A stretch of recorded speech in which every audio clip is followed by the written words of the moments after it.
the National Wildlife Federation celebrates 75 years of inspiring Americans to protect wildlife for our children's future. One of the things that inspired sportsmen and other conservationists to come together in 1936 and found the National Wildlife Federation was the terrible decline in waterfowl that had been happening for decades.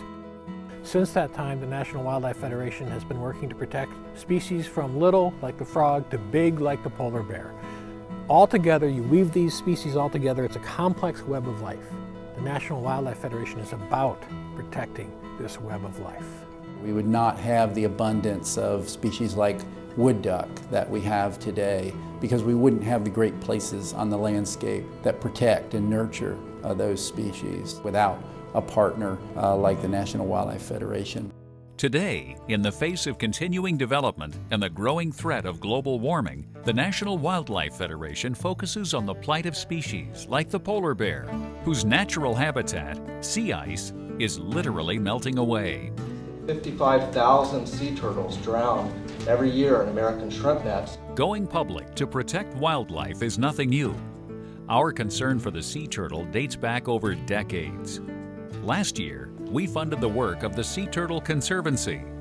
This international group relocated thousands of sea turtle eggs from vulnerable Gulf beachheads to safer Atlantic waters. It was the right thing to do to move them, to at least give them a chance at survival. Right from our beginnings, the National Wildlife Federation has led the way, protecting and conserving the natural beauty of the American landscape.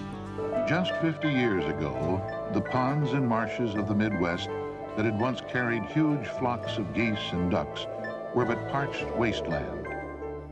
Back in 1938, dwindling numbers of waterfowl spurred what was then the General Wildlife Federation into action. By 1938, the name had been officially changed to the National Wildlife Federation. That year, to encourage contributions, Federation founder Ding Darling painted 16 different animals to create the first ever sheet of National Wildlife Federation conservation stamps. Other world-class artists followed in his footsteps. Funds from the stamps helped with campaigns to watch over waterfowl and allowed the Federation to take flight.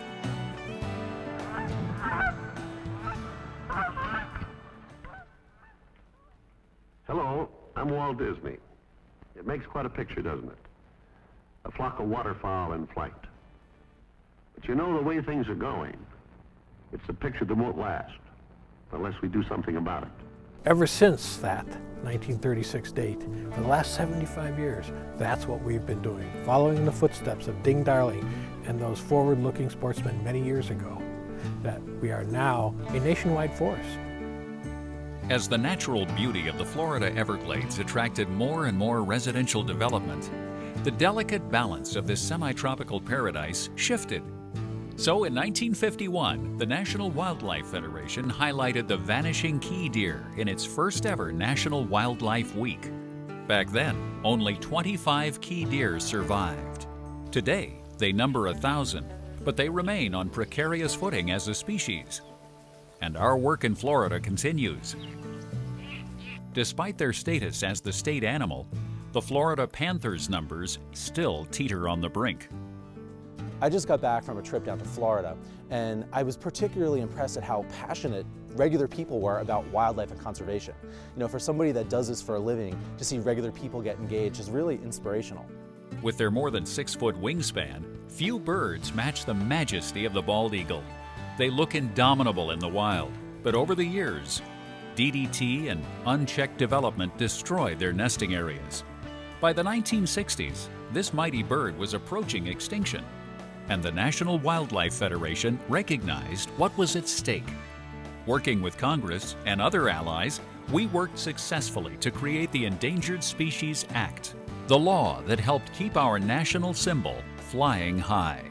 With the help of the National Wildlife Federation, the bald eagle population soared from 100 nesting pairs in the lower 48 to more than 5,000 in the course of a couple of decades.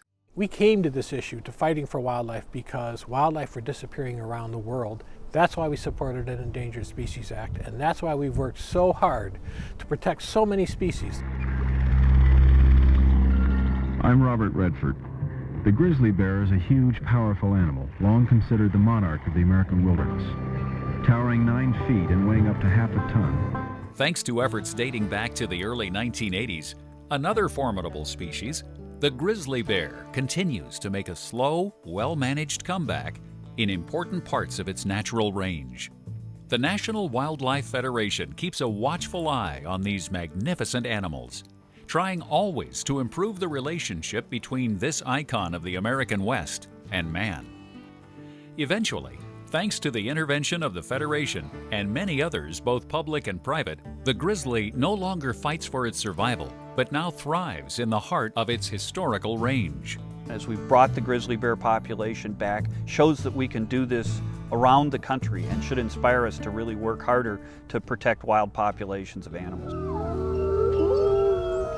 When the howl of the gray wolf could no longer be heard in the lower 48 states, the National Wildlife Federation helped pave the way for its reintroduction into the protected public lands of Yellowstone National Park. And this is Dateline NBC. Tonight, 100 pounds of muscle and moving in. The gray wolf, once almost extinct. Now the pack is back. Although they once roamed 2/3 of America, today, gray wolf packs can be found in increasing numbers in portions of their original habitats across the upper Midwest and the northern Rockies.